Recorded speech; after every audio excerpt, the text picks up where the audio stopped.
Hallelujah. ದೇವರ ನಾಮಕ್ಕೆ ಸ್ತೋತ್ರವಾಗಲಿ. ಈ ದಿನದ ವಾಕ್ಯ ಸಂದೇಶ ಲೂಕನು ಬರೆದ ಸುವಾರ್ತೆ 19ನೇ ಅಧ್ಯಾಯ 10ನೇ ವಚನವನ್ನು ಓದಿಕೊಳ್ಳೋಣ. ಮನುಷ್ಯ ಕುಮಾರನು ಕೆಟ್ಟು ಹೋಗಿರುವುದನ್ನು ಹುಡುಕಿ ರಕ್ಷಿಸುವುದಕ್ಕೆ ಬಂದನು ಎಂದು ಹೇಳಿದನು.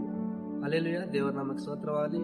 ಈ ವಾಕ್ಯದ ಅರ್ಥ ಏನೆಂದರೆ, ದೇವರು ಲೋಕಕ್ಕೆ ಯಾಕೆ ಬಂದರಂದ್ರೆ, ನಾವು ಪಾಪಿಗಳಾಗಿರುವಾಗ, ನಾವು ಪಾಪದಲ್ಲಿ ಶಾಪದಲ್ಲಿ ಬಿದ್ದಾಗ ದೇವರು ನಮಗೋಸ್ಕರ ಭೂಲೋಕಕ್ಕೆ ಹುಡುಕಿಕೊಂಡು ಬಂದರು. ಅವರು ನಮಗೋಸ್ಕರ ಶಿಲುಬೆ ಮೇಲೆ ಪ್ರಾಣ ಕೊಟ್ಟು ತನ್ನ ರಕ್ತವನ್ನು ಸುರಿಸಿ ದೇವರು ನಮಗೋಸ್ಕರ ಶಿಲುಬೆಗೆ ಏರಿದ್ದಾರೆಂದು ಈ ವಾಕ್ಯ ತಿಳಿಸಿಕೊಡ್ತದೆ. ಮತ್ತೆ ನಾವು ದೇವರಲ್ಲಿ ಹೆಚ್ಚಾಗಿ ಬಲವುಳ್ಳವಾಗಿ ನಿಲ್ಲಬೇಕು. ದೇವರು ನಮಗೋಸ್ಕರ ರಕ್ಷಣೆ ಮಾಡಲಿಕ್ಕೋಸ್ಕರ ಈ ಭೂಲೋಕಕ್ಕೆ ಬಂದಿದ್ದಾರೆ. ನಾವು ಅನೀತಿವಂತರಾಗಿರದೆ ನೀತಿವಂತರಾಗಿ ದೇವರಲ್ಲಿ ಹೆಚ್ಚಾಗಿ ನಂಬಿಕೆಯುಳ್ಳ ಮಕ್ಕಳಾಗಿ ಜೀವಿಸಬೇಕಂತ ಈ ವಾಕ್ಯದ ಅರ್ಥ ತಿಳಿಸಿಕೊಡುತ್ತದೆ. ನಾವು ಪ್ರಾರ್ಥನೆ ಮಾಡಿಕೊಳ್ಳೋಣ. ಪರಿಶುದ್ಧನು ಉನ್ನತನು ಮಹೋನ್ನತನಾದ ತಂದೆ ಸಪ್ಪ, ನಿಮ್ಮ ನಾಮಕ್ಕೆ ಕೋಟಿ ಸ್ತೋತ್ರ ರಾಜ.